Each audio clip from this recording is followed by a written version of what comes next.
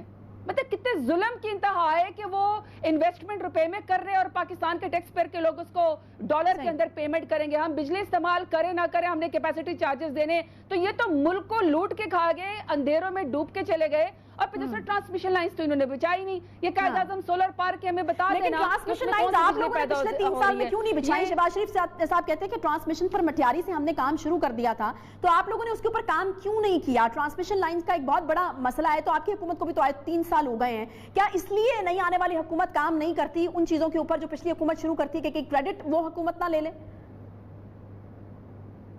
دیکھیں، ہمیں کسی کا کریڈٹ لینے کا کوئی شوق نہیں ہے۔ میں نے آپ کو پہلے کہا ہے کہ 18,400 میگا واٹ پر یہ بجلی ہمارے پاس چھوڑ کے گئے تھے، ہم نے اس کو 25,000 میگا واٹ کے اوپر کیا، اور 77 بلین کی جو ہے ہم لوگوں نے ٹرانسمیشن لائن بچھائی ہیں، اور اس کے اوپر مزید وقت لگے گا، لیکن جو کیپیسٹی چارجز کی اور جو آئی پی پیز کے چکر میں پاکستان اس کو ری نیگوشیٹ کر رہا ہے، ان کی وجہ سے ہمیں یہ بجلی کے نقصانات اٹھانے پڑے۔ اور میں نے آپ کو وہ جو آخری میں نے آپ کو بتایا کہ 3.5 ٹریلین ہمیں لاسٹ پہ ادا کرنا پڑے گا، ان کے غلط منصوبوں کی وجہ سے، ان کی کک بیکس کی وجہ سے، ان کے رشوت بہت شکریہ۔ زرتاج گل صاحبہ ہمارے ساتھ موجود تھیں۔ جی، وزیر مملکت، یہ الزامات در الزامات کا ایک سلسلہ ہے، لیکن جب گرمی آتی ہے اور لوڈ شیڈنگ ہوتی ہے تو پستے بیچارے عوام ہی ہیں، اب بھی ایک دوسرے پر الزامات لگانے کا سلسلہ جاری ہے۔ جی، موجودہ حکومت کہہ رہی ہے پچھلوں کی وجہ سے ہم ان مسائل کو بھگت رہے ہیں، اور پچھلی حکومت کہہ رہی ہے کہ 3 سال ہو گئے آئے، کیا کیا ہے، کچھ کر لیتے ہیں۔ ہمارے اوپر تو الزام آپ لگاتے ہیں کہ ہم اضافی بجلی پیدا کر گئے، اضافی ہم جو ہے وہ بجلی گھر لگا گئے، تو پھر آپ ٹرانسمیشن لائنز کا ہی بندوبست کر لیتے۔ اب کس کی غلطی ہے، کس کے ہاتھ پہ اپنا لہو تلاش کرنے والی بات ہے عوام کی طرف سے، تو یہی کہا جا سکتا ہے۔ ایک چھوٹا سا بریک کے بعد واپس آتے ہیں، ساتھ میں